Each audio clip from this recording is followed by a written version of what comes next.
ಒಂದು ತಿಂಗಳ ಅಂತರ ನಡೆದದ್ದು ಒಂದೇ ಊರಿನಲ್ಲಿ ಘಟನೆ, ನಡೆದದ್ದು ಕೂಡ ಒಂದೇ ಮಾದರಿಯ ಘಟನೆ. ಆದರೆ ನಮ್ಮ ರಾಜಕೀಯ ವ್ಯವಸ್ಥೆ ಸ್ಪಂದಿಸಿದ ರೀತಿ ಮಾತ್ರ ತದ್ದು ವಿರುದ್ಧ. ಎಲೆಕ್ಷನ್ ಇತ್ತು, ಹಿಂದೂ ಮುಸ್ಲಿಂ ಅನ್ನೋ ಆಯಾಮ ಕೂಡ ಇತ್ತು. ಹೀಗಾಗಿ ನೇಹಾ ಹತ್ಯೆ ನಡೆದ ಸಂದರ್ಭದಲ್ಲಿ ಧ್ವನಿ ಕೂಡ, ಪ್ರತಿಭಟನೆಗಳ ಧ್ವನಿ ಕೂಡ ಬಹಳ ಜೋರಾಗಿತ್ತು. ಆದರೆ ಅದೇ ಊರಿನಲ್ಲಿ ನಡೀತು ಮತ್ತೊಂದು ಮರ್ಡರ್ ಅದೇ ರೀತಿಯಲ್ಲಿ. ಯಾಕೆ? ಅಂಜಲಿ ಹೆಣ್ಮಗಳಲ್ವಾ? ಆಗಿದ್ದು ಹತ್ಯೆ, ಆ ಹತ್ಯೆಯಿಂದ ನೋವಾಗಿದ್ದು ಕುಟುಂಬಕ್ಕೆ ಅದೇ ರೀತಿಯದಲ್ವಾ? ಆದರೆ ನಮ್ಮ ರಾಜಕೀಯ ವ್ಯವಸ್ಥೆ ಸ್ಪಂದಿಸ್ತಿರುವ ರೀತಿ ವ್ಯತ್ಯಾಸ ಗೊತ್ತಾಗ್ತಾ ಇಲ್ವಾ? ಪ್ರಶ್ನೆ ಕೇಳಬೇಕಲ್ವಾ? ಪ್ರಶ್ನೆ ಕೇಳೋ ಪ್ರಯತ್ನವನ್ನ ಇವತ್ತಿನ ಚರ್ಚಾ ಕಾರ್ಯಕ್ರಮದಲ್ಲಿ ಮಾಡ್ತಾ ಹೋಗೋಣ. ಅದಕ್ಕಿಂತ ಮುಂಚೆ ಈ ಕ್ಷಣದ ಒಂದು ಬ್ರೇಕಿಂಗ್ ಅಪ್ಡೇಟ್ ಇದೆ, ಅದರ ಕಡೆ ಗಮನ ಕೊಡೋಣ. ಹುಬ್ಬಳ್ಳಿಯಲ್ಲಿ ಒಂದೇ ತಿಂಗಳ ಅಂತರದಲ್ಲಿ ನಡೆದಿರೋದು ಎರಡೆರಡು ಮರ್ಡರ್. ಹೀಗಾಗ್ತಾ ಇದ್ದಂತೆ ರಾಜ್ಯ ಸರ್ಕಾರದ ವಿರುದ್ಧವಾಗಿ ಬಿಜೆಪಿ ಮುಗಿಬಿದ್ದಿದೆ. ತನ್ನ ಸಾಮಾಜಿಕ ಜಾಲತಾಣದ ಖಾತೆಯಲ್ಲಿ ಕೊಲೆ ಭಾಗ್ಯ ಅಂತ ಪ್ರಸ್ತಾಪಿಸಿ, ಕಾಂಗ್ರೆಸ್ ಸರ್ಕಾರ ಅಸ್ತಿತ್ವದಲ್ಲಿ ಬಂದಾಗಿಂದ ಕ್ರೈಮ್ ರೇಟ್ ಹೆಚ್ಚಾಗಿದೆ. ಹುಬ್ಬಳ್ಳಿದೇ ಉದಾಹರಣೆಯಾಗಿ ತೆಗೆದುಕೊಳ್ಳಿ. ಒಂದೇ ಒಂದು ತಿಂಗಳಲ್ಲಿ ಎರಡೆರಡು ಬರ್ಬರ ಹತ್ಯೆ ಆಗಿ ಹೋಗಿದೆ. ಸಿದ್ದರಾಮಯ್ಯ ನೇತೃತ್ವದ ಸರ್ಕಾರ ಬಂದ ಮೇಲೆ 5 ಗ್ಯಾರಂಟಿ ಅಲ್ಲ 6ನೇ ಗ್ಯಾರಂಟಿ ಕೂಡ ಜಾರಿಯಾಗಿದೆ ಅಂತ ಹೇಳಿ ಮಾತಿನ ಮೂಲಕ ಕಾಂಗ್ರೆಸ್ ನೇತೃತ್ವದ ರಾಜ್ಯ ಸರ್ಕಾರಕ್ಕೆ ಚಾಟಿ ಬೀಸೋ ಪ್ರಯತ್ನವನ್ನ ಬಿಜೆಪಿ ಮಾಡ್ತಾ ಇದೆ.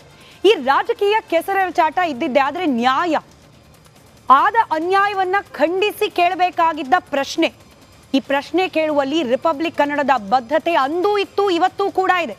ನೇಹಾ ಪರವಾಗಿ ಹೇಗೆ ರಿಪಬ್ಲಿಕ್ ಕನ್ನಡ ನಿಲ್ತೋ, ನೇಹಾ ಪರವಾಗಿ ನಡೀತಾ ಇದ್ದ ಪ್ರತಿಭಟನೆಗಳನ್ನ ಯಾವ ಪ್ರಮಾಣದಲ್ಲಿ ನಮ್ಮ ಸುದ್ದಿಯ ಸ್ಲಾಟ್ನಲ್ಲಿ ಮಾನ್ಯತೆಯನ್ನ ಕೊಟ್ಟು ಪ್ರದರ್ಶನ ಮಾಡಿದ್ವೋ, ಅಷ್ಟೇ ಬದ್ಧತೆಯಿಂದ, ಅಷ್ಟೇ ಆದ್ಯತೆಯ ಆಧಾರದಿಂದ ಇವತ್ತು ಅಂಜಲಿ ನಡಿ ಈಗ ಶುರು ಮಾಡೋಣ.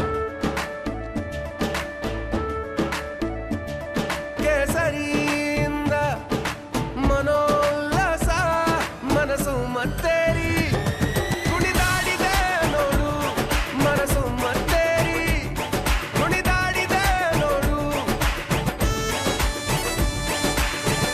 ಕ್ಷಣ ಕ್ಷಣವೂ ಆಚರಿಸಿ ಕೇಸರಿ ಹಬ್ಬ.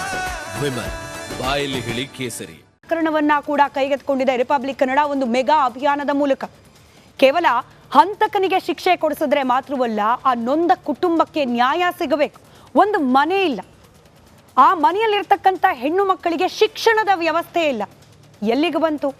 ನಮ್ಮ ರಾಜಕೀಯ ನಾಯಕರು ಚುನಾವಣಾ ಪ್ರಚಾರದ ಭಾಷಣದಲ್ಲಿ ಕೊಡುವಂತಹ ಭರವಸೆಗಳು, ಲಕ್ಷ ಕೋಟಿ ಮನೆಗಳು, ಹಾಗೆ ವಿದ್ಯಾರ್ಥಿಗಳಿಗೆ ವಿದ್ಯಾಭ್ಯಾಸದ ವ್ಯವಸ್ಥೆಯಲ್ಲಿ ಇರುವ ಯೋಜನೆಗಳು ಬಡಾಯಿ ಕೊಚ್ಕೊಳ್ಳೋಕೆ ಮಾತ್ರನಾ?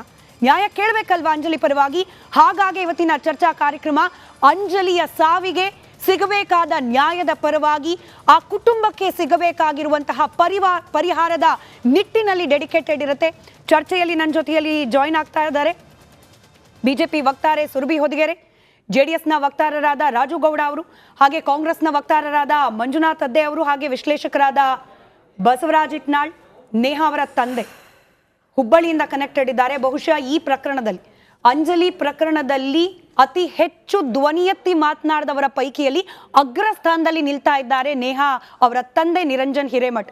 ಅದಕ್ಕೆ ಒಂದು ವಿಶೇಷ ಅಭಿನಂದನೆಯನ್ನ ಕೂಡ ರಿಪಬ್ಲಿಕ್ ಕನ್ನಡದ ಪರವಾಗಿ ನಿಮಗೆ ಅಭಿನಂದನೆಯನ್ನ ಸಲ್ಲಿಸ್ತಾ ಇದ್ದೀನಿ ಸರ್. ನಿಮ್ಮನ್ನು ಮಾತನಾಡಿಸ್ತೀನಿ, ಎಲ್ಲರನ್ನ ಕೂಡ ಮಾತನಾಡಿಸ್ತೀನಿ.